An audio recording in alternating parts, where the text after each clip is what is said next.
And this is my friend. I'm Justine Ewald from TMA. And we have an exciting new video series for you. It's all about manufacturing and what takes place in Illinois.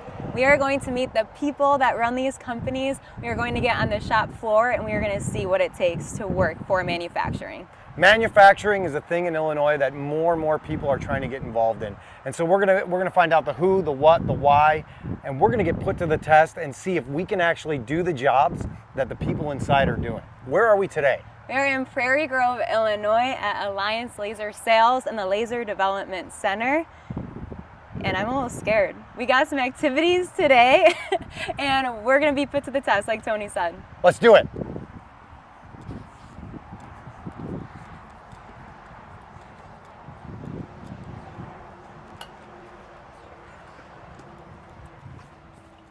I can't wait to see what they're gonna have us do today. I hope I beat you.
Wait. All right. How's that? Did you get it? If you can hear me, give me a thumbs up. Somebody give me a thumbs up. Hold on. Yes. Scott Peters, I need a sound engineer. That is a fact. Is that what he said? Yeah. Can you hear us? Well, we got to catch up to the live first. Man, what a disaster. We know you paid the electric bill. Thank you, Scott. Yes. There we go. We got it. Hey! Woo-wee. Woo! You gotta say everything all over again. So we're going to do the quick version. We're going to be at PT Expo next week, March 18th through the 20th. We are going to be in booth 1426. Why is that important? It's important because you can come see us. You can come hang out. You can test out the new laser welding machine, the ID1, built by us here in Prairie Grove, Illinois. And you can test out the new Alliance Advantage fiber laser engraving system. We're going to have different things that you can do with both of those. It's going to be amazing. But really what's cool is we are going to be collecting goods for students. That's the thing I'm going to say over again. Not just students, but for kids. So every trade show we go to, every event that we go to, we like to give back to the community in some way. We call it our E210. E210 references and refers to Ephesians 2:10, which just reminds us that we are God's handiwork, his craftsmanship, created to do the things that he set before us, right? So we are meant to do all of these amazing things, and we're meant to ask you to come help us. So we are collecting backpacks, school supplies, journals, coloring books, things that we can give to kids in different homeless shelters or abuse shelters, or just help kids in need, right? We're also going to be collecting some non-perishable food and taking that to local food pantries. So if you are coming to the show or you're sending your stuff to the show, throw some extra things in there, bring them by the booth. It'll give us a reason to hang out and talk and have a conversation. And you get to be an impact. You get to be a difference maker in everything that we're doing and make an impact in people's lives. And if you can't do that, what's the point? Right. I think it's cool that you do that stuff at your booths. I had a lot of fun at your booth at IMTS. Making bikes? Yeah, that was super fun. Yeah. We've got a couple of those bikes left. They'll be given out this spring when it gets warmer. They went to a couple different church organizations in downtown Chicago. Thank you to Guardian Bikes for supplying those bikes at a really, really good price and making it possible for us to do all of those things. Along with that, this is a flaw. You need like a remote control. Yeah, I need to like prepare for this better. Apparently, I need my son to be off of school so he can come be our tech. Your tech guy. So when you're looking for a laser welding or laser engraving machine, people say, why Alliance? Why does it matter? Well, first of all, we make it here, American made. American made matters. It's a big part of what we do and why we do it, right? So we want manufacturing in the U.S. to thrive and continue to grow and get better. That's one of the things that we're probably going to talk about a little bit because I know you're passionate about it. And so you should also buy the equipment in the U.S. if you can, right? It just makes sense. And we believe that God's children are not for sale. And so what we want to do is we want to help put an end to human trafficking. And we do that by not going and fighting in these crazy areas, because that's not me. I got my Alliance G.I. Joe shirt on today, but I am not going off to the military. I'm not going to go off and fight. I respect everybody that does that, but that's just not me. That's not my strength. I'm not going to do that. So what we do is we give a portion of every sale to the Tim Tebow Foundation to help end human trafficking, because, you know, that's the little bit of stuff that we can do. And that's really, really important. We also want to give a shout out to Brian at Warren and Jake Warren. Jake is still fighting with pediatric cancer. Brian puts updates on LinkedIn all the time. Brian is an amazing guy. He's a friend of the show. He's been on, and we had conversations. Last update was that Jake went to the hospital. He had tests and the cancer did not spread. So that was really, really good news. He just did radiation too, I think. Yeah. At St. Jude. So they've switched hospitals finally. Yeah. Kudos to St. Jude's. Awesome organization. Thank you for everything that you do in helping children. And he's so cute. Yeah. Oh, Yeah. So there is a QR code on the screen, not just for when this is live. It's up there forever. So if you watch this on YouTube or you watch it on LinkedIn and you play it back because you missed this moment, they have a GoFundMe page where they're just trying to take care of medical expenses, get the house ready for everything that they need to do. And so we want to support Jake and Brian in any way that we can. So please consider being a difference maker for them and contributing in that way. he's just so cute. Yeah. Yeah. Every time I see his posts on LinkedIn, I get a little teary eyed because I have 2 boys. Well, I have my daughter, but I have 2 little boys too, and I just am like, Yeah. couldn't imagine. So no, and you know what's awesome is if you know Brian at all, he is continuing to stay really, really positive, and you have to in those situations. Yeah. You just, you know, so he's staying really positive, and he is confident in the Lord and knows that God's going to use this and God is with them, and he's not abandoning his faith. He's actually pushing in on his faith, and it's awesome. Yeah. I mean, it's really, really encouraging. So our heart is with them, and our thoughts with them, and we just I got nothing else to say about that. So who's with me today? This is my friend Meaghan Ziemba.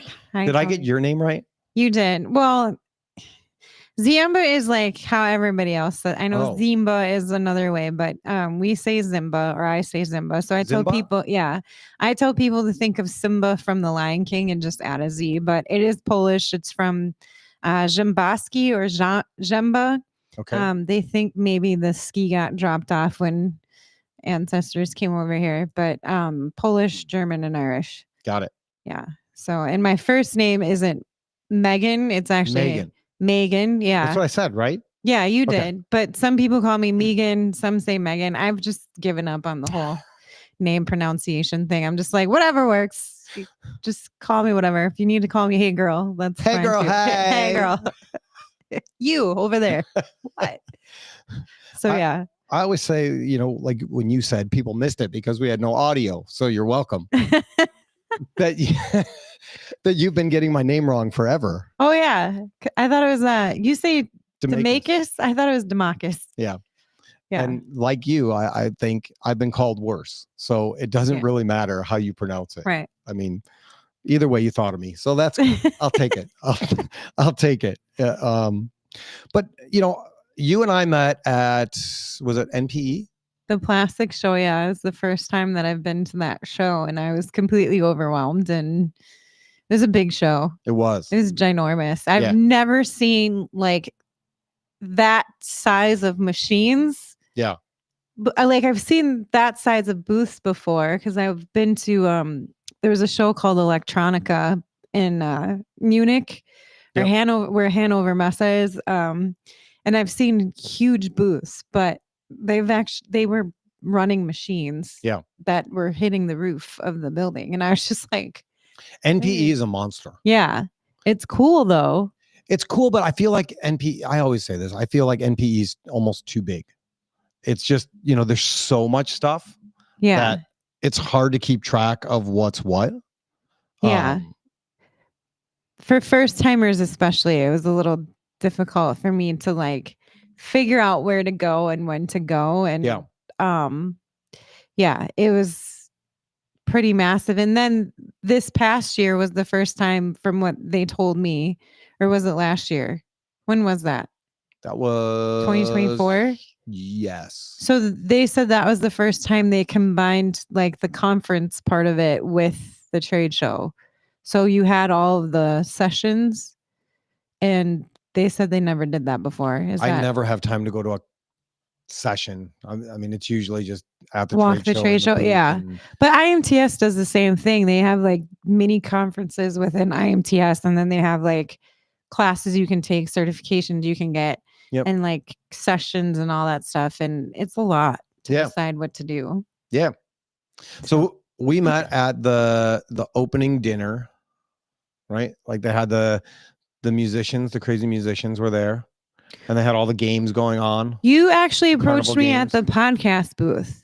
Is that when I first met you? Yeah, and then you were like, we're going to be at this dinner. Oh, Lindsay and I were going to do the podcast. Yeah. booth. Yeah. Mm-hmm. Yeah. You seemed very timid that day. I was overwhelmed. Yeah. I'm naturally an introvert. So when I get in situations where I'm not comfortable or like not used to it, I get kind of like, okay, well, what do I do? Where am I at? Who do I talk? Like, it was very overwhelming for me that first day because that was the first day I was there. Yeah. The second day I was a little bit better. Yeah. I was like, okay, I know my groundings and how to get from point A to point B. I mean, that show can just do that to you, right? Like, Yeah. It can overwhelm you very, very, very quickly. Mhm. Because it's massive. Yeah. Well, the hotel I was staying in too, it was like a mouse maze trying to figure out how to get from my hotel to the show. And then I was going underground and doing all these things. Yeah. So I thought I was going to get lost. My mom was calling me. She's like, "Did you find where you're going?" And I'm like, "Kind of. I'm in the building." Have you been to K Show, or do you want to go to K Show at all? K Show. No, Yeah, what is in that? Germany. It's a show that's bigger than NPE, but it's in Germany. It's plastics. It's plastics and manufacturing. I've right? never even Scott heard of it. Peters is telling you should go there. I have no interest in going to the K Show. I heard it's amazing, but if it's in Germany, I would love to go. I've been to, so I'm like in a bubble. I'm one of those American kids that doesn't get out of the country much, I guess you could say. Okay. I don't count Canada because I just think Canada is like our cousin. So it's like, and we speak the same, like, I know they speak French Canadian there, but the area from New York, yeah, we would always hear the American, well, I shouldn't say American, the English, well, yeah, Canada, don't you know? Yeah. So I just don't count it as being, and I think this is going to be very offensive, but I just don't count it as a different place because I don't know. So when I went to Munich for the first time, I'm only laughing because, depending on who you listen to, it's going to be the 51st state. So no, it's not. It needs to stay Canada. Like, just keep it Canada. I agree with you. No, but I haven't been to a lot of parts in Canada. Like, I would love to go see Toronto and go to other places that are there because I've just been on the Canadian side of the Niagara Falls, which is great place to go, but it's very touristy for known reasons because the falls are right there. But I've been to Munich, Germany once, and I almost did not come back to America because I loved it so much out there. The beer was great, the food was great, the people were great, the culture was great. We had a really cool tour of the Bavarian history that was there. It was just a fantastic place to be, and I would like to go see more of it. So yeah, if you are a traveler and have been to more places than I have, I would love to know what country. Yeah, where should I go? What countries are the best to visit? Don't ask Scott that. Scott will just he'll give fill up me the rest a list of this thing of places that Meaghan should go. Yeah. So my dad traveled a lot when I was younger because he's in manufacturing. Okay. And he would always bring us back like the currency, and then his favorite place was Prague because he just loved the architecture. So yeah, I hope to travel more and do things, but I have kids, so it's kind of hard to do that. And they would go crazy on a plane. I'm just not quite comfortable bringing, because they would not sit still. Like, they would be the annoying ones running up and down. Listen, annoying kids running up and down the aisle is not bad. It's the screaming kids, but I don't blame them either. I love it. Yeah. I don't know if it's just because I'm a mom, so I don't get bothered by it. And I mean, we all can get iPods or earpods. I mean, so like, put them on.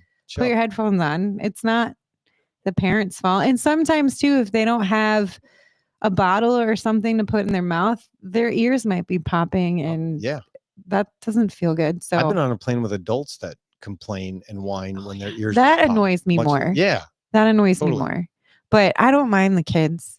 I got to sit next to a dog recently. Yeah, I had no idea there was a dog there. So this woman was sitting in the aisle, and then I had the window seat, and she had a carry-on with her, and I was like, oh, that's an interesting carry-on, because it had like screens on it. And I wasn't connecting that it was a dog carrier. And after I looked at it, I was like, it's a dog carrier, moron. Like, why didn't you pick that up. But no one was sitting in the middle. So she ended up putting it in the middle seat.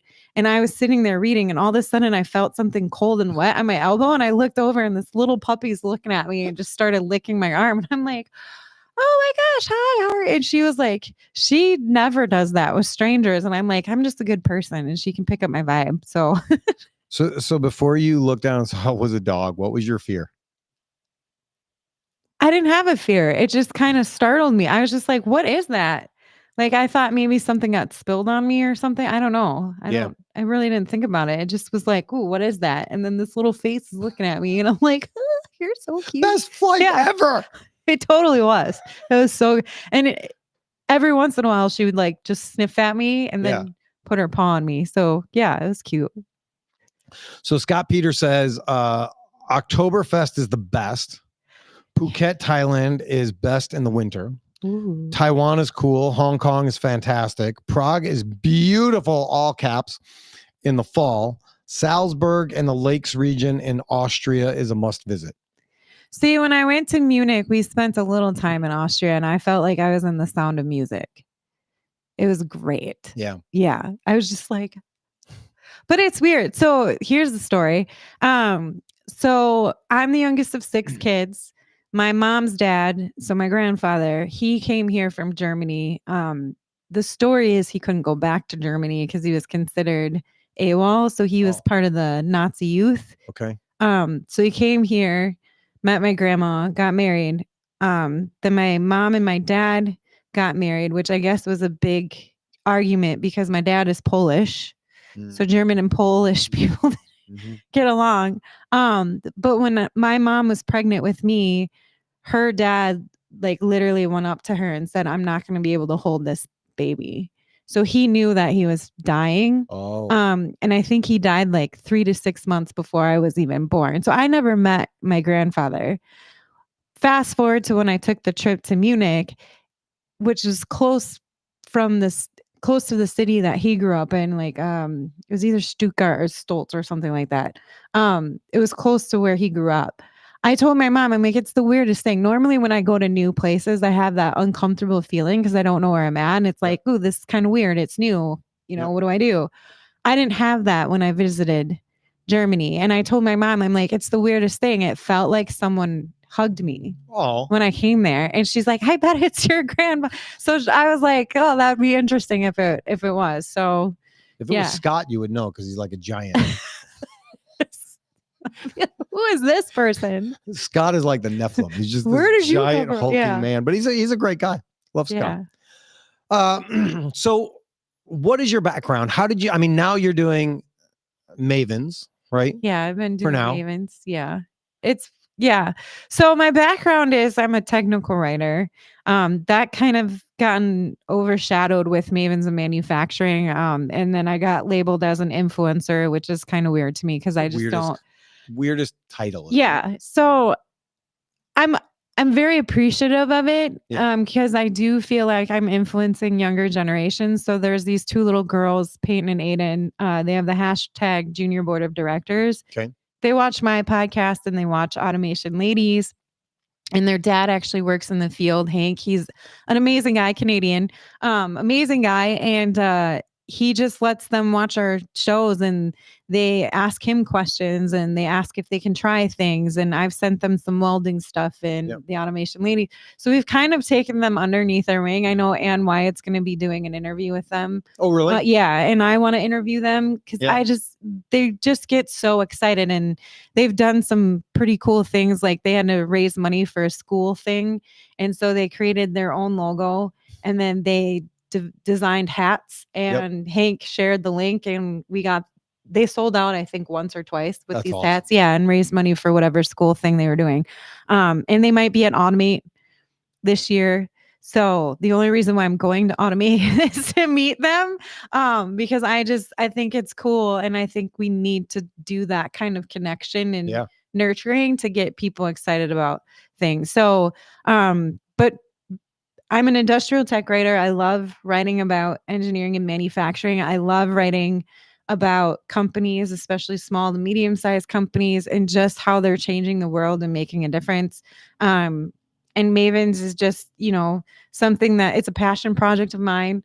And I'm highlighting women who are doing amazing things within this area. And I think it's really important. And a lot of people have loved it. And it's great to hear people say, oh, I've been following you for years, and not knowing that because they never commented on anything or liked my stuff. But when I meet them in person, they get really excited. So it's just really cool to see women get excited about stuff they're doing with their hands and the difference that they're making. So yeah, it's been surreal. And then now I'm taking on the task of writing a book. So I'm super excited about that. Jim Mayer agreed to be the co-author. Love Jim. Jim, love you. Miss you. So super excited about that. And that's been occupying my mind capacity right now. So hopefully getting a few I just talked to an editor who's really cool. And she was introduced to me by Michelle Segrist, who has written a couple of books in manufacturing, but also a bunch of children books. So she's written over 60 books, some under her name, but then some under a pen name.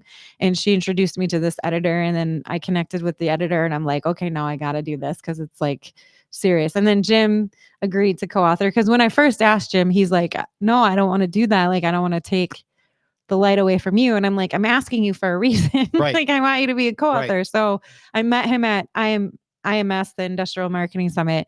And I was like, I need to talk to you. And he's like, okay. So I sat him down and I was like, here's why I wanted you to co-author it. And he's like, I'm glad we're revisiting this. And he's like, I should have told you yes to begin with. So he agreed to co-author it. So that's awesome. Yeah, I'm super excited about it. That's awesome. Yeah. Now, how far have you gotten now? Like, when does your writing process start in this book?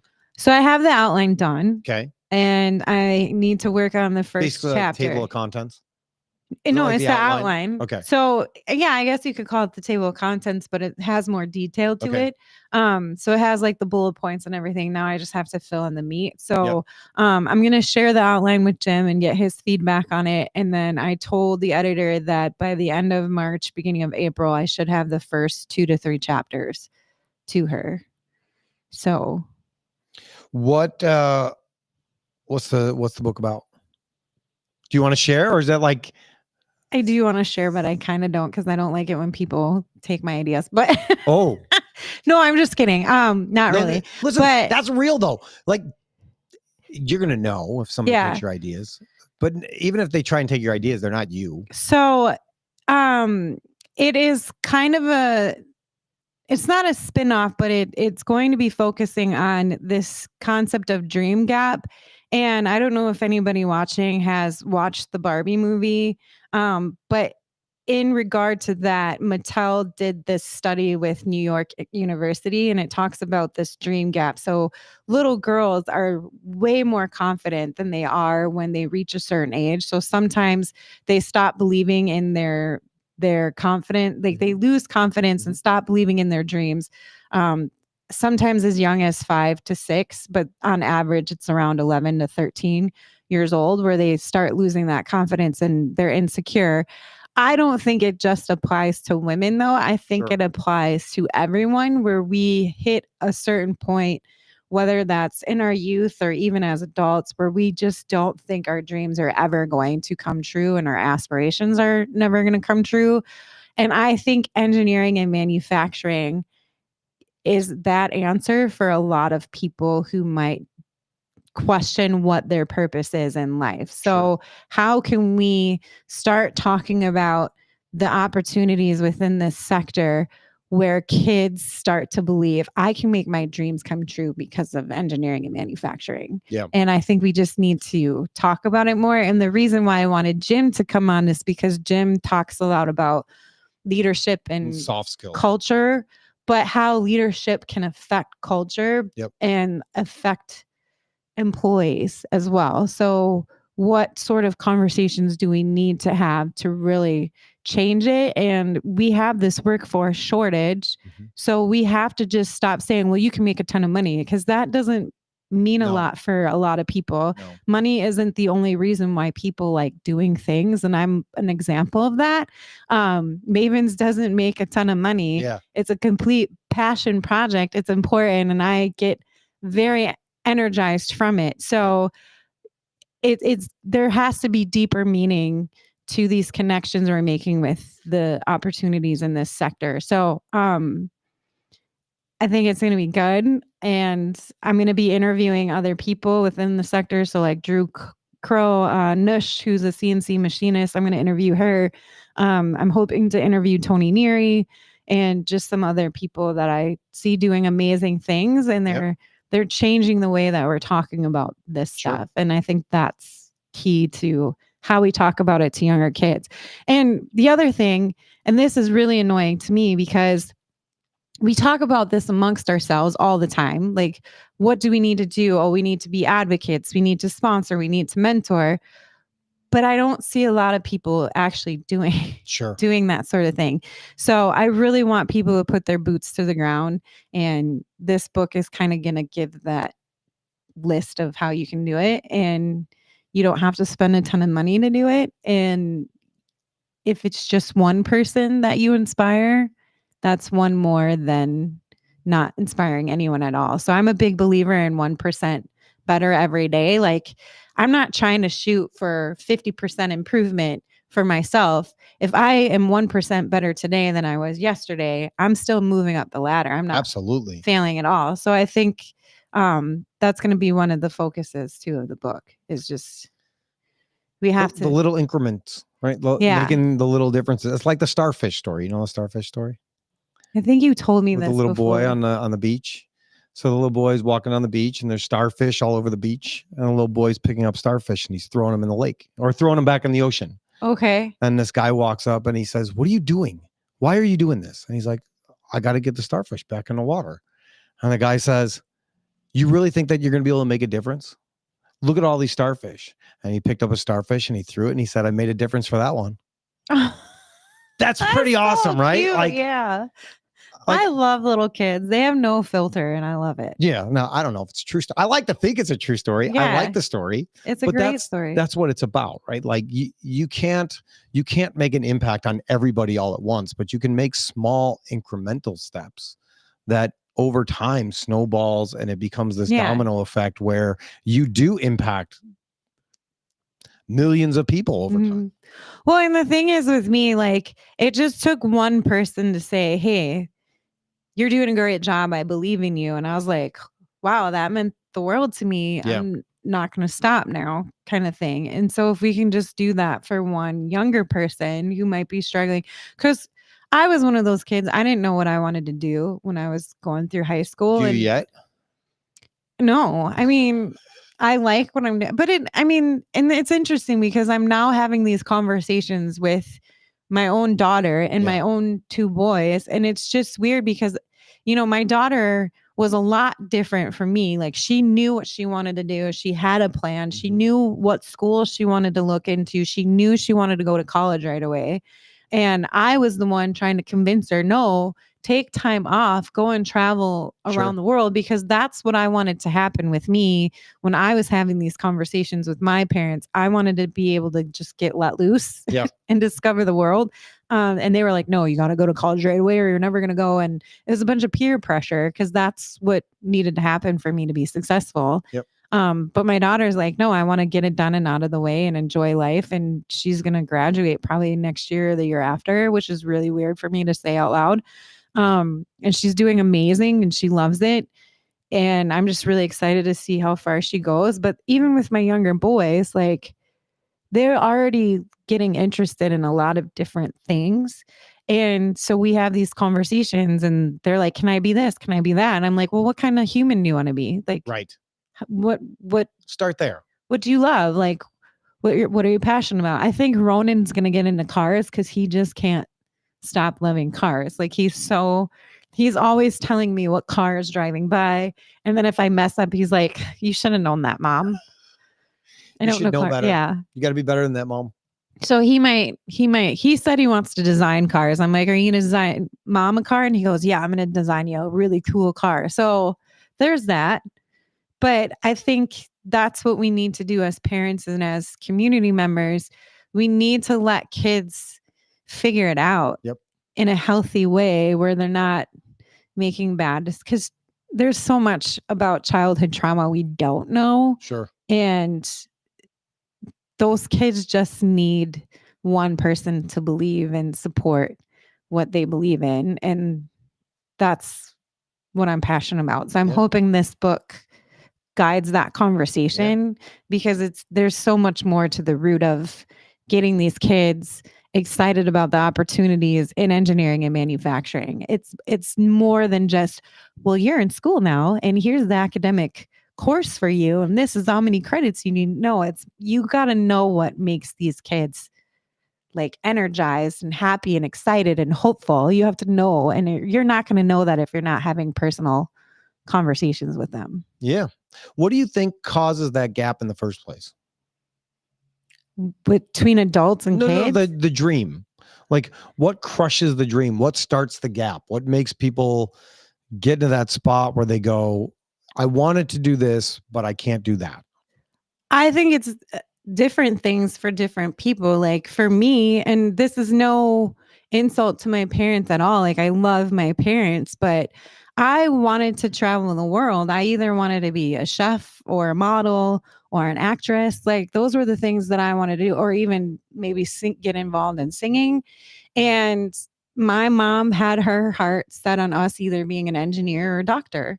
And anytime we talked about things that we were passionate about and we wanted to do, immediately her initial response was, well, you should go to college first and have that taken care of before you pursue anything else. Where there are some kids out there that are like, no, I'm going to do this. I'm going to do it my way and I'm going to be successful at it.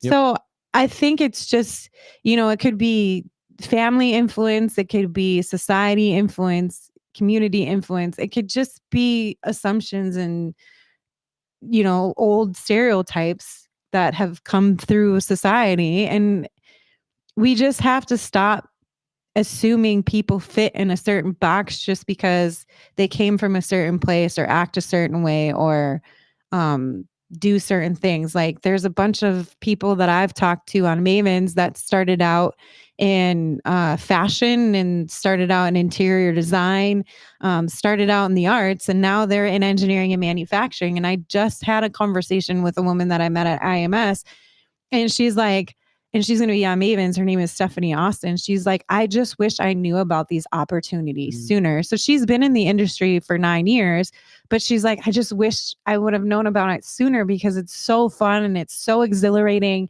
And she went to school for Italian. And she's like, it's actually that degree that got me in manufacturing because the company that I was at before hired me to speak Italian to some of their Italian customers. So she's like, I just wish I knew about it before. And I wish I knew that I was capable of doing these hands-on things. She's like, but she's a Gen Xer. And she's like, when I was in school, it was never, I was never told that I could do this. So I just automatically assumed that I wasn't good at it. Sure. And so I think we have to look deeper and change those things and change the assumptions and the traditional stereotypes. Yeah. And I think, Scott agrees, right? He says parents can actually try with the best intentions to direct their children away from their dreams. Yeah. They don't mean to, right? Or maybe sometimes they do. My daughter, Grace, has a friend of hers. They were both talking about like what they want to do when they get older, what they want to do, what their career path is. And Grace said that she wants to be like a teacher, a kindergarten, preschool, like little kid teacher. And her friend agreed and said, yeah, that would be a lot of fun, but my mom won't let me. My mom says, teachers don't make enough money. I have to go to school to be this or that or whatever, but I can't be a teacher because my mom doesn't want me to have to rely on a man ever, that I have to be independent and I have to be able to do this, that, and the other thing. And Grace is like, but if you want to be a teacher, then you should be a teacher. Like that's fine. She said, you can make a good living being a teacher. And her friend was like, I know, but I'm really spoiled right now.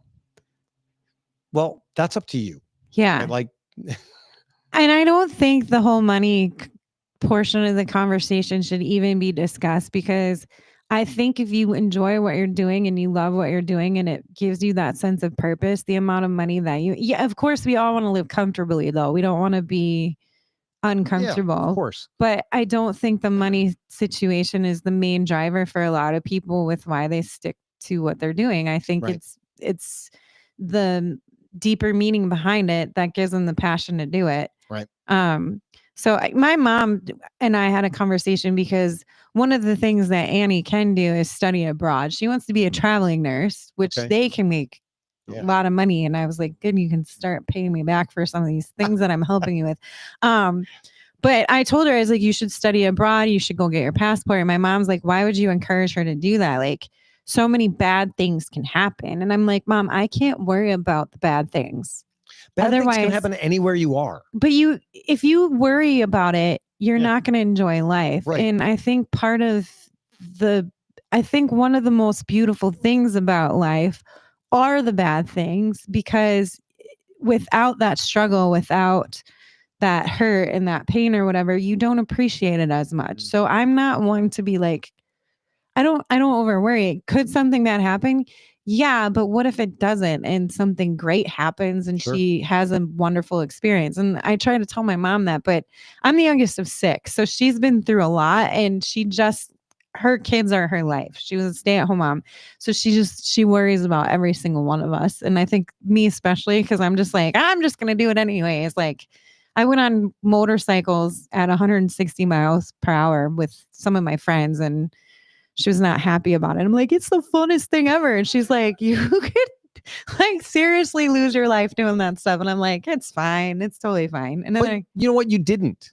right. And you got to experience it. Right. Right. I think you can get stuck in like the fear of what is the fear of the unknown. And Yeah. no matter what it is. And I went skydiving too. And I would recommend that for anyone, because Yeah. that was just, and I'm afraid of heights, but it was so beautiful just to see like everything at sunset. It was like jumping in a painting. And I just told my mom, I'm like, if it was my time to go at that moment, at least Right. I had a wonderful setting Right. to leave the world in. That's amazing. I have not gone skydiving. I'm not opposed to it. I just haven't done it yet. I think, Kelly's opposed to me going skydiving, but She should go with you. yeah, that's not going to happen. I'm confident that's not going to happen. But I think if you want to have those experiences, right? Like you can't like live in that fear of it. Cause like you said, like, even if something bad happens, how are you going to grow from it? How are you going to learn from it? What's the lesson in your life? How is God going to use it for good? Right. To get you to that next step of where you need to be. Right. So I know one of the things that you're passionate about too is like the diversity in the workspace. Hannah Belmont, I almost said Coombs, and I talked about it at MD&M West, like that idea of diversity, because it's a word that people don't totally understand. They like hear the word diversity and they get all like, they can get squirrely about it. Which is weird to me, because I don't understand why people get squirrely about it. I would like to thank politics actually for that. I just think that whatever side of the spectrum you're on, I think it is fair to say that they both have their agendas, and they both will use certain things to either gain more followers or attention. And sometimes that's not always for the best. So I do not get squirmish with conversations around diversity and inclusivity, because it doesn't just focus on gender or ethnicity. It also focuses on different thinking capabilities, different personal experiences or life experiences, capabilities. So you have your uniquely abled individuals who a lot couldn't join manufacturing at first, depending on how much of their body they could use. And now you're hearing things like, oh, well, we can now do vision tracking so people can start designing in CAD with just their eyes, which would be so meaningful for people who are probably wheelchair restricted and they can't move any of their limbs. You are allowing them to design something that can be manufactured and made to provide value for all of us. Wouldn't that give them a new sense of purpose instead of feeling like they're not doing anything? You have, people that were incarcerated who might think, I'm never going to get a job because I have a felony. And Drew Crow is one of those people who can share that story because manufacturing saved his life after he was in prison. Then you also have veterans who come from a completely different environment, and camaraderie means something completely different to them, and teamwork means something different to them, but they have those transferable skills that we need in engineering and manufacturing. And we also have, neurodivergent people who can use both sides of their brains as equally and be creative and logical and think of things differently. And it's diversity of thought. And we don't all look the same. We don't all act the same. We don't all have the same experience. And the best innovations come from when people can come together and pull ideas from what actually came from their life experience. So I don't understand why people get squirrely about it. And we have this workforce shortage. So why not attract different people from different groups? Yeah, I 100% agree. I'm going to read you the squirrely. So I posted I'm not going to put the name out there, but you can see. All you got to do is go to our YouTube page and you'll see who it was. But this person said, so after Hannah and I did the video on diversity, this person responded and said, I owned a business for 25 years. My only concern was profit. I think that's the first problem, personally. Profit enabled me to continue the business and keep my employees employed. Diversity and other woke nonsense wasn't even something I was thinking about. I was only concerned about expanding the business and making everyone's life better. Guess what? Hiring people on the basis of race and demographics and not skill and attributes is racism. That was the response. Like, okay. So when I say squirrely, I'm saying like people don't fully, they hear the word diversity and they have this idea in their head already what you're talking about. And if they don't like that, now they're upset and offended and they think that you're just trying to hire people. Like, Scott said, as long as there's meritocracy system for the advancement and not just fulfilling a DEI quota. I would agree with that, but you have to be welcoming to all people to be able to fill in those gaps and have an opportunity to be involved. Right. And again, I think the way that this has been shared and discussed for political reasons has made it come off negative. And again, though, if you can pull people in from different groups that have different ideas, think of the innovation that you could do, which is going to make you more profitable in the end. It gives you a competitive advantage. And I'm not saying don't hire people strictly off of what they look like. Correct. Yes, there should be some interview process and they should have the skill sets that are compatible with you, but don't completely shut the door of the idea either. And I think it's safe to see what this industry has looked like for centuries. And we're slowly but surely making, improvements. But when you look outside of the United States and look at other areas, we're not the only ones having this issue or having this conversation. Like Ireland, I think women only represent 12% of manufacturing in Ireland. UK, it might be a little bit higher. But again, when you look at those statistics, they're kind of misleading because they don't really break down where women are in the field. So in the United States, most of us have come from sales and marketing. Sure. And when you look at CNC machining or welding, the percentages get lower. But then when you look at ethnicity and demographics, the percentage gets lower. So if you're saying that these groups that are doing this research and study are kind of being malicious in their studies, I would then question, okay, well, how then do we figure out if the research is legit or not? Like it's very scary when people say, okay, this is all misinformation.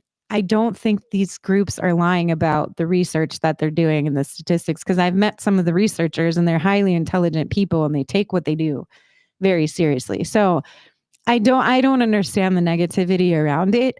I'm going to continue talking about it, and I'm going to continue encouraging women to join engineering and manufacturing, because the more the merrier. Agreed. And the more ideas we can pull from different people, the better. And if you take a look at all of the things that have been invented by women, it's amazing. Like Yeah. we have Wi-Fi because of women. We have certain computer stuff because of women. Like there's a lot of stuff that has been invented by women that we wouldn't have. So I'm going to keep talking about it. I think it's great. And Yeah. I know, like, I feel like it ties into the ideas with your book, right? Like, don't let people keep you out of the industry that you want to be a part of. Yeah. And don't let yourself keep you out of the industry that you want to be a part of. And at the same point, like, know that if you put your effort in, you should be qualified to go do these things. Like, there should be no reason that anybody keeps people out for any reason. Now, if you don't have the skills, you don't have the curiosity, you don't have the drive, you don't have the passion, you don't have those things, and you get passed up, that's one situation. But to just say, like, we're going to close the door on this is nonsense. Well, I think the other thing is like, and this is a legit reason to be scared or upset about it. I think some men think, oh, well, they're just trying to push men out completely. And that's not the case either. Like we still need men in manufacturing and engineering. We still need white men in engineering and manufacturing. And, you know, there's a couple individuals like Anissa Muthana is one of them. She talks about like a lot of her mentors are white males. A lot of my mentors are white males. It's not to push them out. So how can we diversify but still come together and not divide? And I think that's the message we need to focus on. Like, we're not trying to divide further. We're just trying to bring more people in so we can be more innovative and more competitive and better at things than other places. And one of the conferences I mentioned to you was the Women in Manufacturing Men as Allies conference. Yes. That was an eye opener for me because I was able to hear from other men about some of their uncomfortableness with this type of conversation. They didn't want to offend anybody. They didn't want to feel like out of place or feel like they were using, you know, whatever privilege they had to like rule things. And there were a lot of great conversations that came out of that conference. And the only way we're going to have those conversations is if we are comfortable with being uncomfortable and we can come together and not get so offended. Because one of the things that I've noticed too among some of my friends who are women, you know, initially they would get really upset if a guy said something in particular. Okay, like what? Just like just said anything. Like, hey, how's it going? Like, Now they're not, pissed. hey, how's it going? Like, if they made a comment about a post regarding women in the industry, or if they posed a question or whatever, because it was already a sensitive topic for them, they would immediately assume the worst. Mhm. Like, he's purposely being malicious. No, he's probably just legit trying to ask a sincere question, and he doesn't know how else to ask it. Like, women speak differently around other women. Sure. Like, I will speak way differently to my girlfriends than I would you, just because I'm comfortable around them. I'm not saying I'm not comfortable around you. It's just women talk is different than men talk, and vice versa. Like, you speak differently around certain groups of people that you have known for a long time. If you're family members, if you're professionals, whatever, your language tends to change around who you're with and what situation you're in.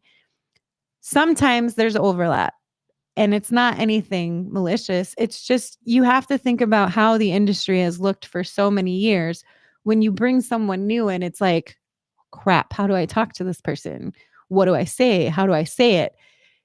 And sometimes they're not going to know. They're just going to be the way that they are. So you can't get mad at them right off the bat, because that's going to shut down the conversation. Right. Just say, hey, you know, that kind of offended me a little bit. I don't really like that, how you're saying that.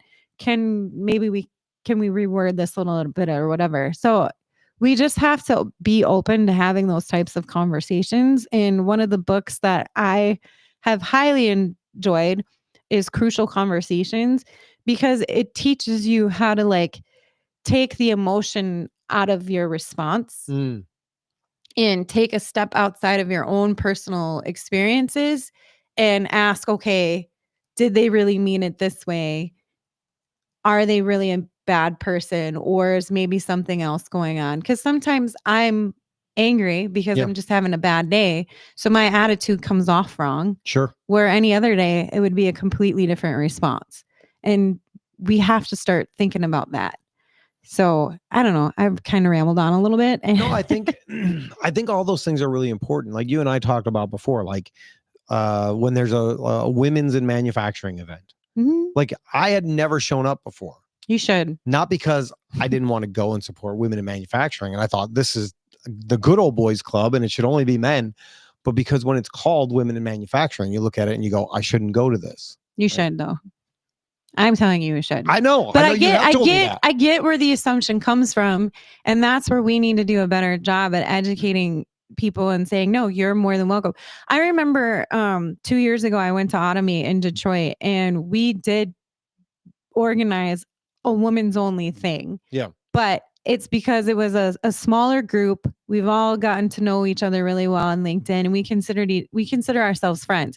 We didn't want guys to come in. We wanted to be able to like hang out, just eat good food and let loose for a little bit. Sure. And the comments made by some of our guy friends were just hilarious because they were like, well, why can't we come and join and support women? And like, it was like a funny kind of tit for tat sort of thing. But there are situations where certain people just want to hang out with people that look like them and act like them. And that's totally fine. It's nothing to be offended about. Right. But when it is something like women, in 3D printing or women in manufacturing, just ask if you can join or how you can help. And that was one of the topics that came up in this Men as Allies thing. Sometimes the assumption is you can't be a part of it because that word women, but I'm inviting you all to come to those events.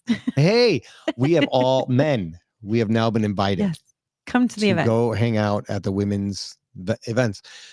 And I think that's a good encouragement, right? And it's not something that's easily communicated, because you would think like, I don't belong there, I shouldn't go to that thing. Mm-hmm. And whether you get offended by it or not, usually people aren't offended. The response is just like, oh, what if it was a men's in manufacturing event? It's been like that for years. Sure. I don't know if you noticed. I mean, I've noticed. I would still go though, but I'm one of those personality types where I'm just like, turn me away at the door, I'm still showing up. Yeah. So I just think it's really important to be like, people in manufacturing. Yeah. Like all the people. Let's take all the people that want to be in the space. Right. And let's do that thing. But I think there's a danger to that as well, too, because then you're just making the assumption that everybody is the same, and not everybody is the same. I think people should be proud of who they are and what their backgrounds are. And if you want to, like, for instance, I'm very proud of being Irish, Polish, and German. And I say that to people, and sometimes they're like, well, you're American. Yeah, I am American, but my roots are from Ireland, Poland, and Germany. And part of that culture is in me. Like, I have bits of each culture within me. So I'm going to talk about it, and I'm going to be excited about it. When St. Patrick Day comes along, I'm going to do an Irish jig and drink Irish beer and Irish whiskey. And I'm going to be the happy Irish person. And when German stuff comes along, I'm going to do that because it's just part of who I am. And I don't think that's an issue. So I don't understand this whole, I'm different, so let's be divided. I don't get that, and maybe someone can have a conversation with me about it if they have a different opinion, because I'm open to that. But I think we need to embrace our differences and use them as our strength and our superpower, because again, it's all about being more innovative, more competitive, more profitable, and that's what makes us strong. I mean, we are the initial melting pot of the world. People came here, so let's embrace that and ignore all of what the politicians are doing, because they're just causing the problem. Right. They're causing the problem. Right. And when I say people, I don't assume that all people are the same. I assume all people are different. Right. And that's what makes it great. We're human. Is the uniqueness of everybody coming together. Honestly, that's where the best ideas come from. If you get everybody in a room and everybody thinks the same and acts the same and has the same vision, you're not gonna find those new frontiers and new opportunities, because everybody's locked into the same line of thinking. you need to have the out of the box outliers to shake things up and make things interesting and exciting. Yeah. Go, oh my gosh, how did we not think of that? Mm-hmm. And I think that's why I like hanging out with kids so much, because they haven't had that education where it sets up boundaries. Yep. I don't know if I'm saying that right, but like they're looking at the world in a brand new light and they just say whatever comes in their head because they haven't been disciplined yet. And this is another thing that drives my mom crazy. Like, I want my kids to be challengers. I want them to question things. I want them to be like, that doesn't work. I want them to be confident in having that voice. Yeah. So I don't get mad at them when they say certain things. So I'm like, well, I didn't think of that. And my mom comes from a generation where, you know, women had to act a certain way and sit a certain way and say certain things. And yeah, I just don't believe in that. So I think it's more fun when you're a little rebellious. And I'm not encouraging everybody to be like that, but I think it's fun when you have those shakers and change makers. So I agree with you. It's good to challenge status quo, but I think you also have to do it in a way that is respectful and humble, and know what authority is and when you can push back and when you can't push back and what that looks like. Yeah. And how to do it, right? Right. You can't just be a turd to be a turd. Right. And you can't act like you know everything either. So I always ask why. I always ask questions. Sometimes I'm like, hey, excuse my ignorance. I don't know. Yep. Can you explain why this bothers you or offends you, or what the big deal is about this? And I've had some pretty productive conversations asking those questions, and they were appreciated because it took a lot of, you know, courage for me to ask those questions. And I think some people are just afraid of coming across a certain way, maybe. I don't know. But I've always tried to approach it and like, please educate me because I have no idea and I want to be a better person and be able to respect what your opinion is. So explain this to me. But not everybody wants to do that. And that's fine too. I just kind of stay away from those sorts of people that don't want to do that. I think sometimes it comes from, you know, our own insecurities. Right? Like, you don't want to ask how or why or what. You don't want to ask those questions because you don't want to come across not knowing and feel stupid or whatever that looks like. And I think you just have to recognize that you don't know all the things. We don't know all the things. And so you're better off asking the question. You know, I've told my kids over and over again, I tell everybody, like, if I ask for something, I'll tell you the why. Like, I don't hide it. It's never because I said so. Like, that was my dad's thing, because I said so. I think it's just the worst answer ever. It totally is. Because then I'm just like, well, why did you say so? Where are you wrong? And then that makes them even more mad. But see, I never said that. I was afraid to say that. I was just like, okay. I don't know.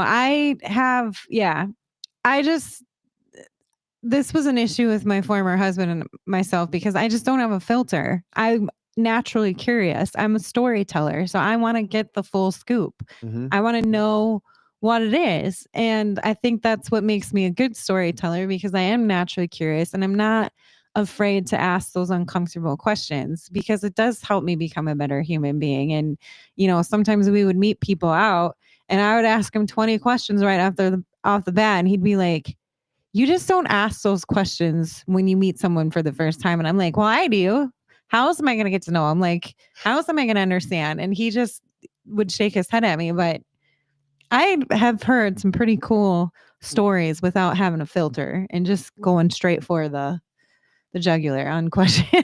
I think it's important. I mean, that's how you get to know people, right? Yeah. I mean, life is about relationships. Yeah. And there's so many interesting people in manufacturing that have done so many cool things. And like, if you just take the time to ask those questions, especially like shop floor employees, like they are some of the coolest people ever. And yeah, I love talking to engineers and shop floor workers because they have just interesting lives and they're working for other reasons outside of just making money. Like, they have reasons why they're working. So yeah, I just I think it's great. I think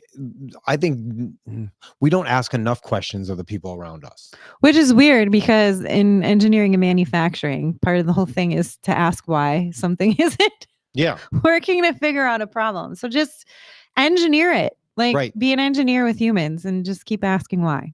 I mean, there's times where I'll sit with Mike Zender, our lead in mold repair, and he knows I don't know anything. I don't know anything about mold making. I know bare minimum, right? The very bare minimum. Which is weird because it's your thing. Yeah, but it's not really my thing. This is my thing. Like, I like to work on the culture and the brand and like on the business, not in the business kind of a thing. We have enough really, really, really smart people that know how to do all those things. I don't need to know how to do them. I just need to know how to trust them. But so I'll be talking to Mike and he'll say, I'm stuck on this project or whatever that looks like. And I'm like, okay, tell me about it. What about this? What about that? What about this? And because I'm so far out of the box that I don't know what I don't know, I can ask him those questions that to him are like, no, that's not even a thing. And it just makes his brain think a little bit more. Yeah. Or when he explains it to me, he feels satisfied that I got it. Right? Like, and so it's good. It's good to be able to say like, okay, Mike, what is the issue that you're having with this project? Let's talk through it. Like, let's break that down. Like, talk to me like I'm 5. Yeah. Like, tell me. It's just simple. I want to understand. Yeah. Or like if we have a job that's an issue and I need to get involved and talk to the customer. Well, I have to understand what the issue is so I can ask those questions like, okay, what is it that's not working? What's keeping it from working? What do we need to do differently? How do we get there? And because I don't come in with any preconceived ideas of my own, yeah, I'm really open to just like listening to the feedback and then trusting the information that I get. Yeah. And I think if we could just do that as people more in life instead of like having those preconceived ideas on people or positions or jobs or the world around us, and we just like go in with the curiosity and learn, we'd be so much better off. But it's really hard to do that when a lot of people will go on things like TikTok and YouTube and stuff, and they see these other personalities and they just automatically assume that's how things are, and it's not. That's that individual. It doesn't mean it's everybody. So yeah, again, I'm a storyteller, I'm a writer, so I'm just have that natural knack to go and ask a ton of questions and annoy people until they're like, can you please leave me alone? Like, I've answered enough. And I'm like, okay, cool, thanks. Have you ever been annoyed by somebody asking too many questions? No, I've never been. Well, that's not entirely true. My kids will ask a ton of questions about a lot of stuff. Yeah. And that can get really annoying sometimes. But do they do it just to annoy you, or are they just really? I don't think they're doing it to annoy me. I just think depending on the day, if I'm like really tired or got other things going on that I'm trying to get done, and I have ADHD, so sometimes it's just like, stop distracting me. But no, I don't think they're doing it to annoy me. I think it's when you're a kid and you're trying to learn, you're curious about things because everything's so brand new to you. So I try not to show it, at least with them, because I don't ever want them to stop asking questions. I really do want them to ask questions. But there was one day where I probably was having a bad day, and my youngest was just boom, boom, boom, boom, boom, boom. And I'm like, I don't know. I can't answer it. I've answered everything except that one. Well, why don't you know that one? And I'm like, because I don't know it. I don't know the answer. Yeah. Let me show you how to use Google. Right. So, but no, my son Declan is highly intelligent, and he'll tell me stuff that he's learned in school, or he watches an iPad, so he has access to YouTube Kids. Yep. And he learns a lot about planets and stuff, and he'll tell me the stuff. And I was like, oh, I didn't know that. He goes, well, now you know, Mom. And he'll like walk away. And I'm like, okay, thanks. Cool. Knowing is half the battle. Yeah. With G.I. Joe. So, but I try to encourage that curiosity because I don't want them to lose it. I don't want them to lose. No, you want to, I mean, you have to keep that. You have to keep that. Yeah. That questioning. Mm-hmm. But I think it's like we said, questioning with the right intention. Yeah. Right. So I try to encourage my daughter to do the same thing. Like, just don't assume that someone's being a certain way because that's what you Mhm. assumed. Like, ask why they, because she gets mad at some people too for being a certain way. And I'm like, well, did they have a bad day? Like, Right. did something happen? Did somebody die in their family? Well, I don't know. Why would that be a thing? Because that's a thing. Sometimes people go through life experiences and it Yeah. makes them have a bad day. Yep. Like, you call me up sometimes only to ask me for money, which is really annoying. But I have to be like, okay, here you go. Like, Right. so depending on the day, sometimes I'm like, okay, here you go. Otherwise, I'm like, I just gave you money. Why are you asking me again? So I did a word study a few weeks ago on the word humble, because humble's such a big word. Like, no, very few people want to be humbled, right? They like being in control of things. They want to be assertive. I don't think a lot of people like to be humble. like, you're humbling them by saying something to them. No. Like taking on humility, being humble. Oh, Like, people don't like to feel humbled or be humble. I think it's a good quality. I'm not Mhm. saying don't. But what I found was, like, the word means more like have empathy and put yourself like in the situation of like whoever else it is that you're talking to. So somebody cuts you off in traffic, instead of like flipping them the bird, you're wondering like, okay, what's going on in their life? Why are they having this day? What's happening? And just trying to identify with whatever situation that might be that's bringing this situation out, and just like taking a step back out of yourself, yeah. like let go of yourself. Yeah. I I think sometimes that's hard though, because your personal life, you can get so wrapped up into it because Yeah. that's always around you. That's always in front of you. So if you haven't gone through anything like truly traumatic or emotional, it's hard to like step out of that. I try to tell that to, because my daughter was freaking out a few months ago because she didn't think she was going to get to the next step in her program, and this was a repeat kind of breakdown. And I'm like, remember last time this happened? Like, you didn't think you're going to get through it then, and you did. Right. So you got to take a step outside of this current situation. And she's like, but mom, if I don't get through this, then I'm going to have to start over. And I'm like, then start over. It's not the worst thing to start over. If you, and I totally believe in like positive thought processes. So I got a 5-minute journal from Tony Neary, and it's been a lifesaver for me because it goes through these like prompts of, okay, what are you grateful for? Yep. What would make today great for you? What's your affirmation for today?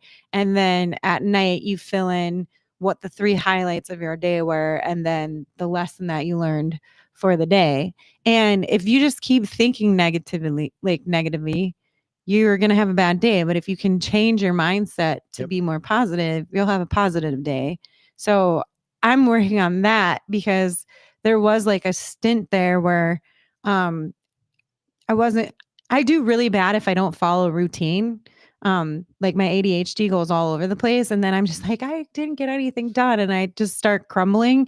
So I need to have like a specific routine to keep me energized and like, okay, I'm doing good. I'm doing Yep. great. Otherwise, it's just, I'm going to eat a gallon of ice cream at the end of the day and suffer. And that's And not the good. gallon of ice cream sounds amazing. It's not good the next No, day. Like, it's no. just not productive. So I'm trying to teach my daughter that positive reinforcement and okay, how can you change your mind shift right now? What do you Yep. need to do? Take a break, go for a run, go get some food. She called me up crying one day, and I was like, I'm gonna Venmo you some money, go get Starbucks and some pokey. Like, just go fill your cup. Yeah. And then take a break. And then she was fine after she did that. So you just gotta you have to be mindful and purposeful in trying to change your mindset. And I think that's relatable to some of the things we're trying to do in this sector. You can't just be negative all the time and think that someone is being malicious or nefarious Right. in their intent. They're like, they might just not know. So Right. you gotta. Right. Well, I think we are we're a very offended culture.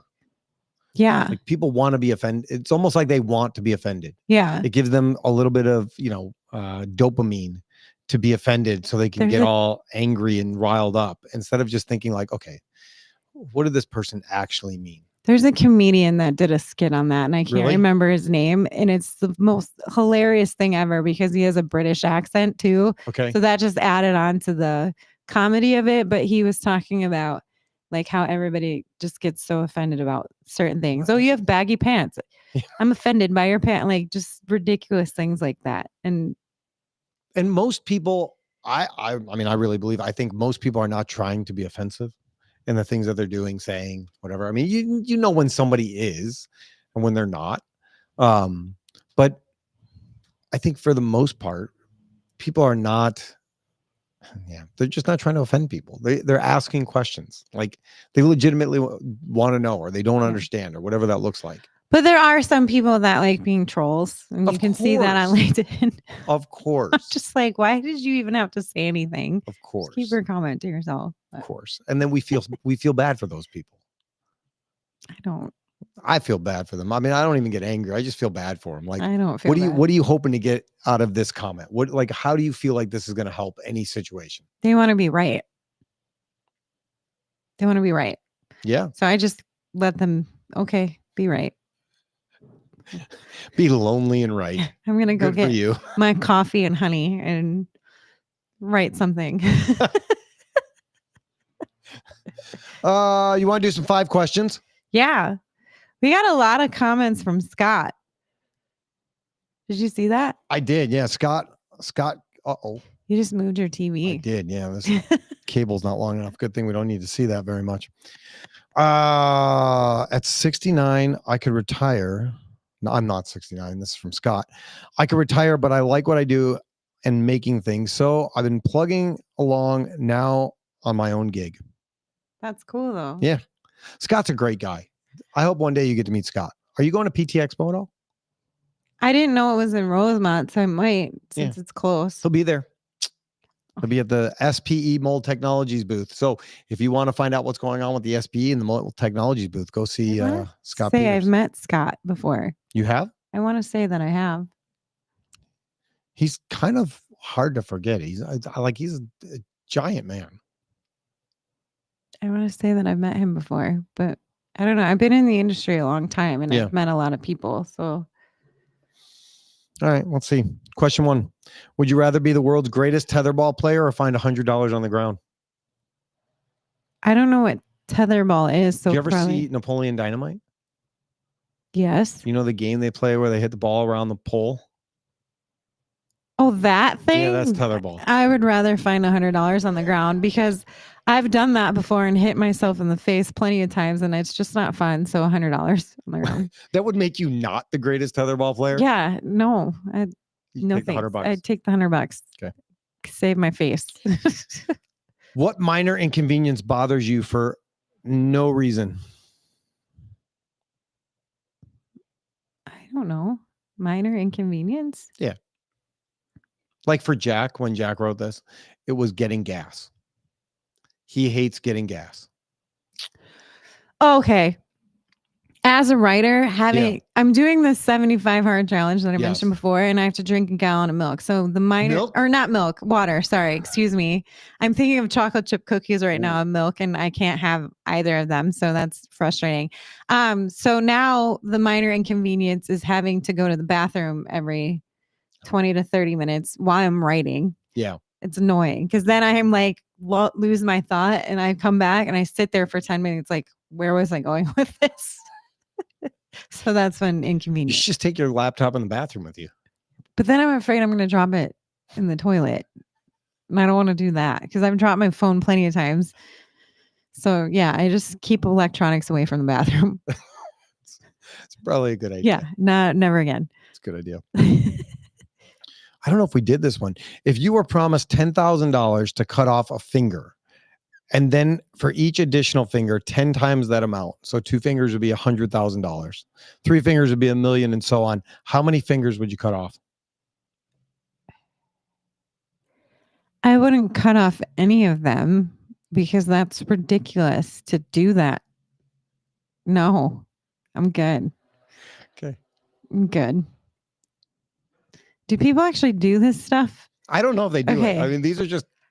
I These are would just fun questions. question I would just question what was going on in their life that I wouldn't do that. Like if you saw somebody walk up and they had like a total robot hand, and they're like, "What happened to your hand?" And they're like, "I got paid $100 million to have a robot hand." No, I'm good. I'm not going to do that at all. I Okay. like my fingers. Couldn't pay me to do that. Nope. Pass. How many owls is too many owls to see in one day? There's never too many owls. They're like the coolest looking bird ever. Yeah. Are you kidding me? I just like, would you think that there was something weird? Like if you saw No. like 100 owls. I think that would be amazing. I love owls are like my favorite bird. They can turn completely around. Yeah. By sitting. So they have like a double jointed neck or whatever, which is super cool. And they can like transform their body in certain ways depending on the threat. So like, have you seen them where they can puff up really big and then make themselves really skinny? Creepy as heck, but such a cool quality. And I actually saved a baby owl. You did? Yeah. So I was like in my 20s and we were riding down a country road on the boyfriend that I had at the time on his motorcycle. And all of a sudden, I didn't see it right away. All of a sudden, he just did a U-turn and I'm like, what are you doing? And he slows down and there's this little baby owl looking up at us, just like, don't touch me. And I'm like, we can't leave it in the middle of the road. We have to give it a chance. So I took his jacket and I was going to like pick it up, but it grabbed it with its claws. So I'm like, well, that works too. And I just picked it up and like walked it over to the tree. And I tried not to touch it because I didn't know if like the mom would get imprinted on it. And then mom would just like eat it or something. So, yeah. But it was the coolest thing ever. Did it have feathers and stuff? Oh, yeah. It was so cute. He was madder than hell too. I think he just fell out of the nest and was not ready to be on the ground. So he was just like, and I'm like, come on, we got to get you. Did you ever see those pictures like owls and stuff when they're like missing their feathers and they look so ridiculous, or like shaved animals? Like if you just look up shaved animals, they're ridiculous. They're so cute though. I wanted they're the naked cats. Oh, you want an hairless cat? Yeah, they're the coolest looking cats ever. It doesn't seem cozy. They're so punk rock though. Like, come on, that's a punk rock. Just cat. pet your elbow. It's like the same thing. Yeah, I know. So yeah, I would buy it sweaters and everything. I think they're the coolest looking cats ever. You think it needs sweaters? Yeah, it doesn't have any fur. Yeah, but don't you think that's the way it's supposed to be? Maybe. But we live in Wisconsin and Illinois in the Midwest. Like it gets cold here. No cat likes that weather. Unless no person likes that weather. There are some that do. They're sick. Yeah, I agree. Do you think there are more doors or wheels? We already did this. We did this one? Yeah. What did we do? What did we land on? I think I initially said wheels, but then your son said something like, oh, but cupboards and stuff are considered doors. And I'm like, oh, you're right. And some cars have more than 4 doors. And yeah. So I think doors would still be my final answer. All right. I think it's still fair. So what if it was equal? That'd be crazy. Equal? Wouldn't that be crazy? That would be nuts. If that was actually the reality, that it was equal? That's crazy. There's the same amount of doors and wheels everywhere. In the world. How would you even do that? How would I don't know. Figure that out? We would have to ask everybody to survey what's around them and then start counting everything. Yeah. Be a nightmare. And then I think we talked about windows, like how many windows there are in the world. There's got to be more windows than anything else. Maybe. I don't know. Yeah. Because some people don't like walls. So now they're doing those designs where it's just like a complete window wall, which is annoying because then how do you get the blinds for that? Yeah. And you really want people looking at you all the time? No, not at all. Just live in a fishbowl? Well, you have to live somewhere where people can't look in your house. I like that you keep looking at your phone. Are you getting a text or comment? The comments. Oh. Yeah, I'm not. I'm just totally uninterested in what you have to say right now. Greg. Okay. He was commenting on the minor inconvenience. He said, Greg Christensen from CMMS Radio, he says, needing 2 AAA batteries and only having one. Oh, that is annoying. Yeah, that's a good one. Or if it's he said AAA. Yeah. Or if you assume that it's AA or AAA and it's the other one. Yeah. And you can't find it. That's super annoying. I would say one of my biggest annoyances is like when one smoke detector goes off in the house. You can't tell which one it is. Yeah, and then you have to go stand underneath each one and find out if it's that one. Do you know what Jack did to me? Rotten. Right. He has an app on his phone that sounds like a smoke detector. That's hilarious. And so he was setting it off and I was like, did you hear that? He's like, I didn't hear it. So then I was walking around the smoke detectors and he was just hitting his stupid app button and he would move in the house. He didn't film it? No. He should have filmed it. Film it next time, Jack. Rotten. That's hilarious. It's perfect. I'm gonna do that now. I'm stealing it.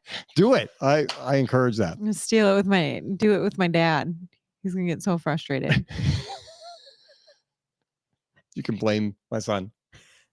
I'll be like, I got the idea from Tony and his son. Sorry.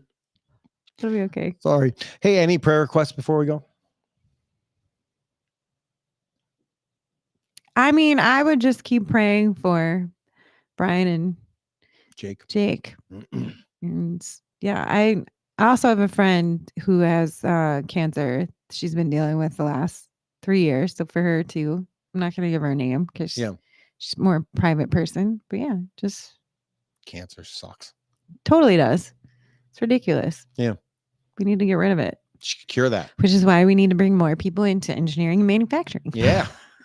Come on, RFK, cure cancer. Get on it. You've had a couple weeks. Come on. Let's do it.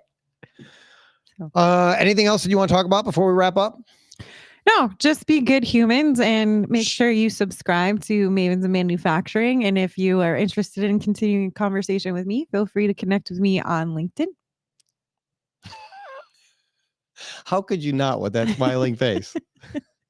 And Meaghan does a great job of responding back right away on LinkedIn. Mm-hmm. And you can see all her shows on LinkedIn. She's at a ton of different trade shows. Where are you going next? Assembly South is one that I'm going to. What month are we in? March? We're in March. Oh, okay. So Assembly South and the Robotics Summit and Expo is in Boston. Assembly South is in Nashville. So super excited about that. I might go to PT Expo. I didn't know it was so close. So I might. Is it free to get in? Or do you have to pay? You don't know. I'll check. I do know. Okay. I'm saying sure because we have codes.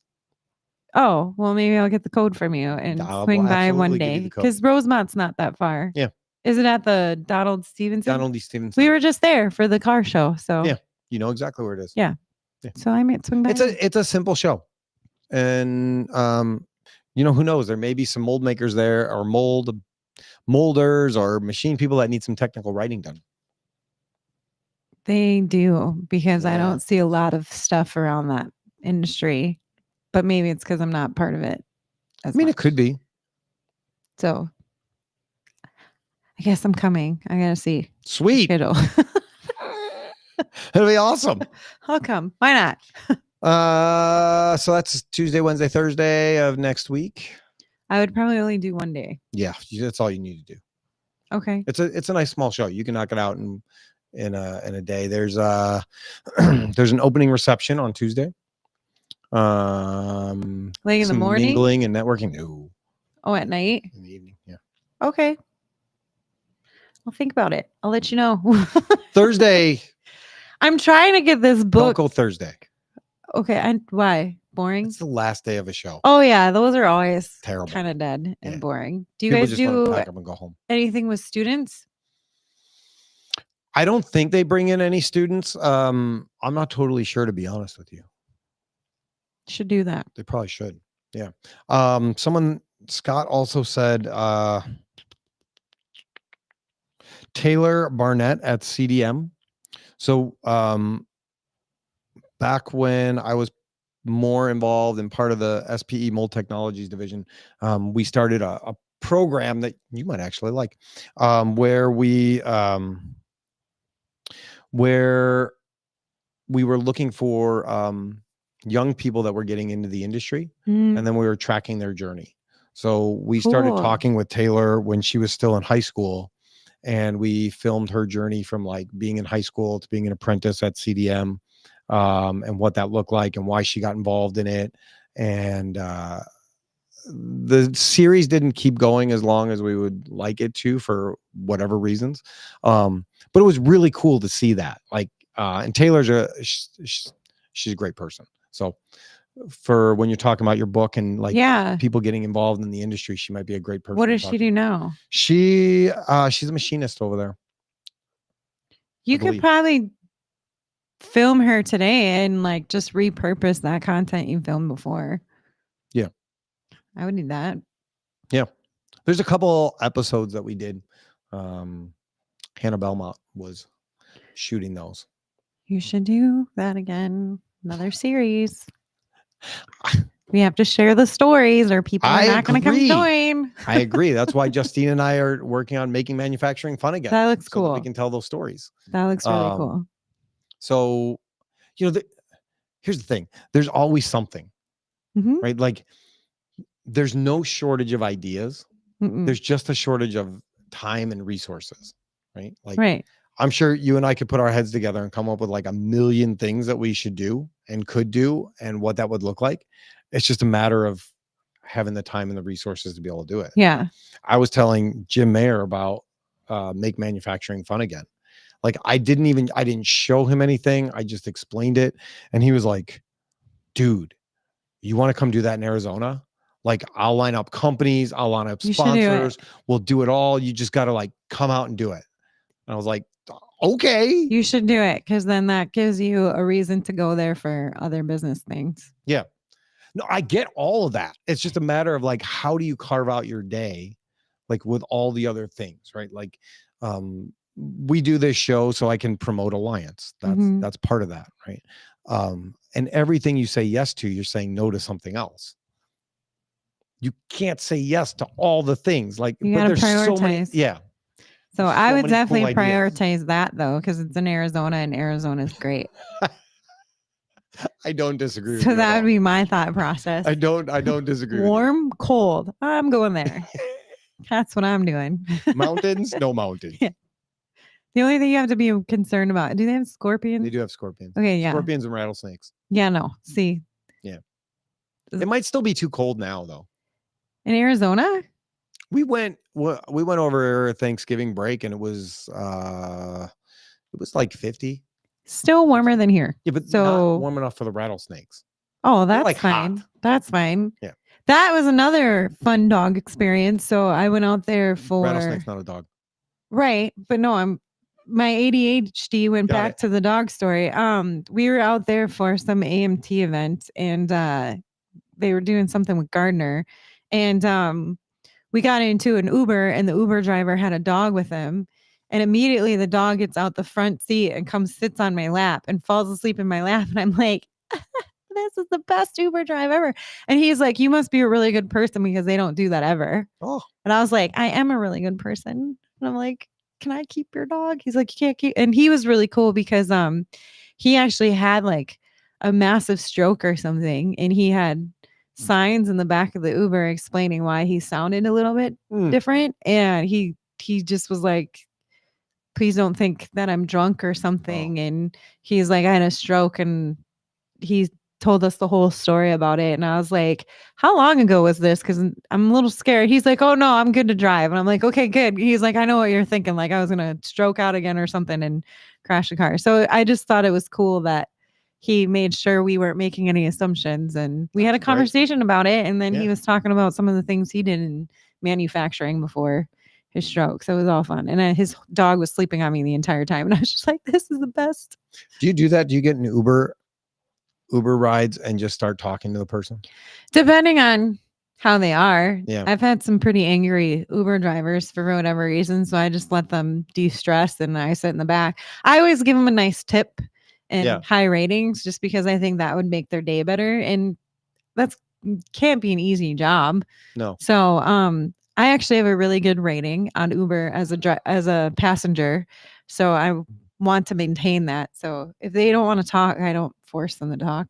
I don't doubt that you have a very high rating. Yeah. So, but no, I love having conversations with some of them because they come from all over the place and they have really interesting stories. And recently I got into a car with a guy who's from Colombia and he was trying to learn English. Oh. And that was interesting because he kept using Google Translator and he was trying not to use that. He was trying to. And so then I was using Google Translator to speak Spanish because I was like, I feel so bad that I'm not really good at Spanish. And it was just a really fun drive. So I gave him a really big tip and a high rating because he was just so excited. He's like, thank you for not being mad. I'm like, why would I be mad? Like, you're learning and now you're forcing me to learn. I was like, I feel bad that my Spanish is horrible. So now I got to learn Spanish so that doesn't happen again. But do you people see why I like her? She's just fun. I like having fun. Like I said that on LinkedIn, right? Like I meant everything I said. Like you are a very genuine, authentic person. Thank you. And I really, really appreciate that about you. Like there's no BS. Like I have never seen you be, I would say anything less than you are or different than you are. And you've always been very welcoming and encouraging and, just introductory is not the right word, but like when we went to that one event, you were like, do you know this person? You need to know this person. Do you know this person? You need to know this person. Instead of like, we've talked about, there's lesser people. It's like, nice to meet you. I'm going to go over here now. Like, that's not you. And no, I just like really appreciate connecting people because I just feel like connecting people can lead to great opportunities for someone. So I do call myself a great connector. And I do have people reach out to me all the time about, hey, can you introduce me to people? I'm like, for sure, I can do. Yeah. The great connector. Great connector. Ooh. I love it. I'm gonna get you business cards. You should. I'll carry that around with it. But no, somebody said jokingly, they were like, you should try to make a business out of that. And apparently there are people that make a business out of referrals. And I'm just like, how do you do that? That's interesting. But I don't know. People make a business out of anything. But I like introducing people to people because it goes a long way. And then they remember me and it goes a long way and it builds credibility and trust for you from both people. Yeah. Especially if it works out well. Unless it's like a PR company, then I'm just like, pass. Yeah. Because you're getting paid for this. Yeah. So I'm not going to help you. Yeah. I have boundaries. Sorry. So if anybody wants help with anything, Meaghan is here to help you unless you're a PR company. Then you are on. Well, it depends on what you're looking for as the PR company. If it's referrals, no. Yeah. I'm not. All right. I'm not doing that. Because I just know how much they make. And it bothers me. It bothers me a little bit. Not all PR companies are the same though. Right. There are great PR companies out there. So don't generalize every PR company, but there are some. Don't know all of them. Right. There are some that are just, no, I'm not helping you. It's fair. Your intentions are horrible.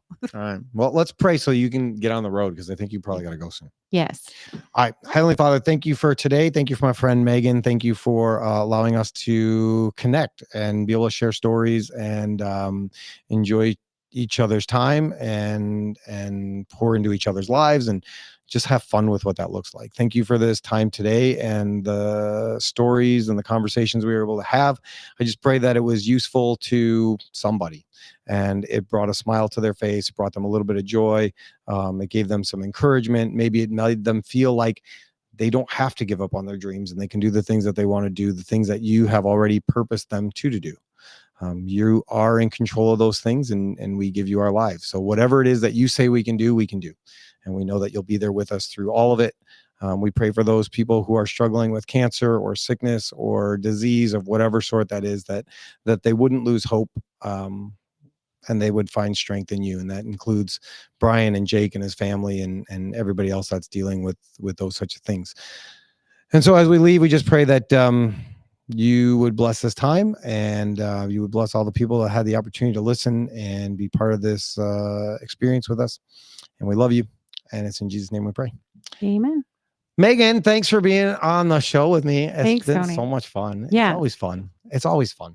And I look forward to your book coming out and seeing what that looks like.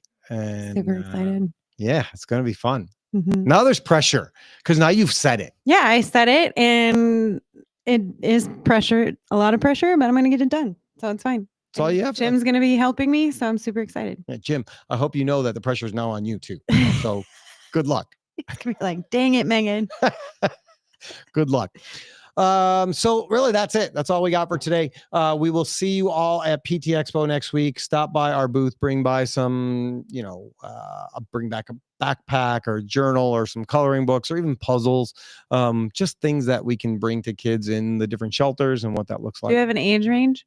No. Just any kid. Yeah. So from infant to Yeah, I mean, one of our friends, they work at they do some charity work at like a homeless recovery shelter.